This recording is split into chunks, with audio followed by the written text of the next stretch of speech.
युद्ध शुरू होने से पहले अर्जुन और उनके मार्गदर्शक और सारथी कृष्ण के बीच जो वार्तालाप हुए थे उसी को चित्र और शब्दों से आप सभी के सामने प्रस्तुत करने की एक कोशिश।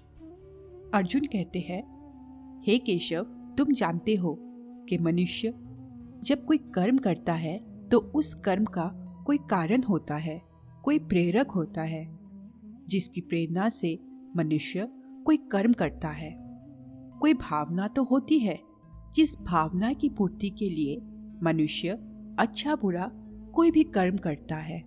अर्थात कर्म की जड़ में एक भावना होती है और भावना के जड़ में कोई ना कोई रिश्ता होता है, क्योंकि किसी संबंध, किसी रिश्ते के बगैर भावना तो पैदा नहीं हो सकती। कृष्ण कहते हैं, अर्जुन, तुम ठीक कह रहे हो। संबंध और रिश्तों से ही भावना का स्रोत फूटता है, परंतु भावनाओं का ये नदी जल्दी सूख जाता है, बिल्कुल ऐसे जैसे आग में पानी की बूंद तुरंत ही लुप्त हो जाती है।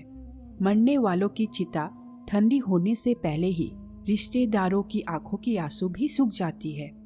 कोई 2 घड़ी आंसू बहाता है, कोई 2 दिन। बहुत रोते हैं तो माँ, वो भी चंद दिनों में संसार के माया में फंसकर अपने दूसरे कर्म में लग जाते हैं। अर्जुन कहते हैं, हे केशव, यूं तो तुम मुझे ये सिखा रहे हो कि ये रिश्ते नाते सब चंद दिनों का दिखावा है, और दूसरी ओर अभी अभी तुमने ये कहा कि संबंधों और रिश्तों से ही भावना का स्रोत फूटता है। कहा था ना? कृष्ण कहते हैं, हाँ।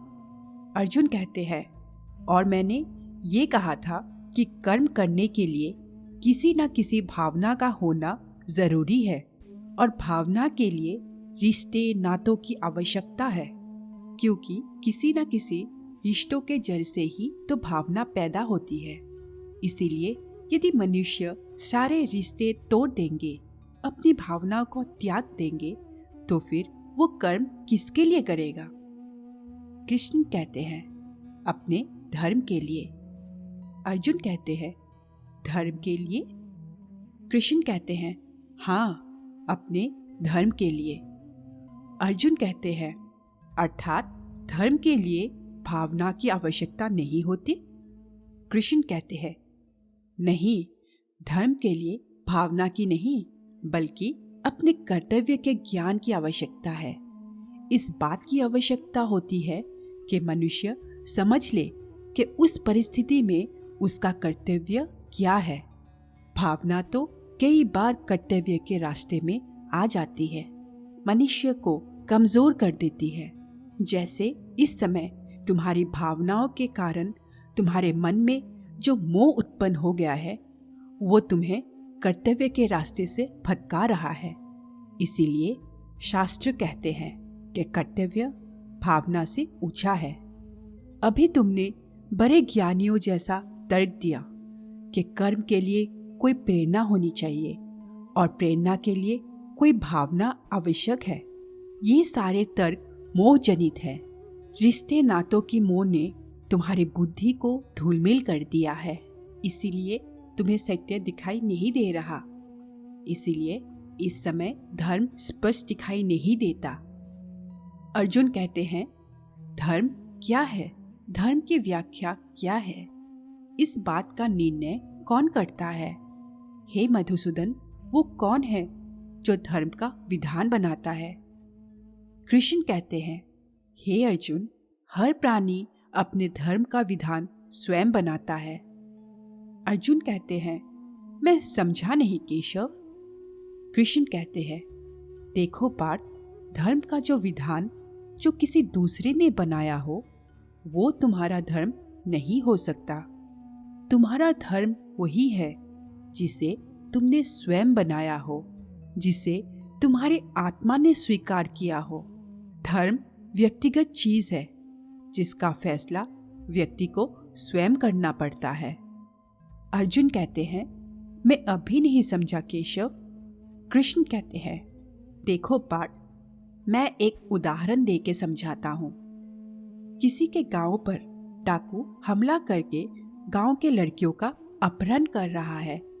उसी समय किसी के पिता मृत्युशैया पर अंतिम सांस ले रहे हैं और पुत्र से बार बार पानी का एक एक घूंट मांग रहे हैं। उस समय उस व्यक्ति का क्या धर्म है?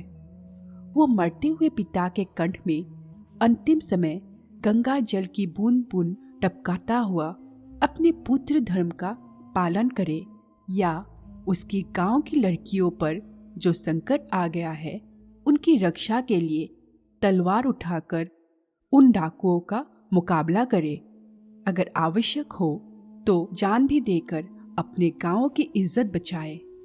इसका निर्णय कोई दूसरा कैसे कर सकता है? इसको धर्म का दोहरा या धर्म संकट भी कहते हैं। ऐसे परिस्थिति में वो व्यक्ति क्या करे? उसका फैसला कोई बाहर वाला नहीं कर सकता। यह निर्णय उसी को लेना होता है कि उस समय उसका प्रथम धर्म क्या है। उस समय उसकी आत्मा जो आवाज दे वही उसका धर्म है। इसीलिए हे अर्जुन, हर प्राणी का धर्म व्यक्तिगत होता है।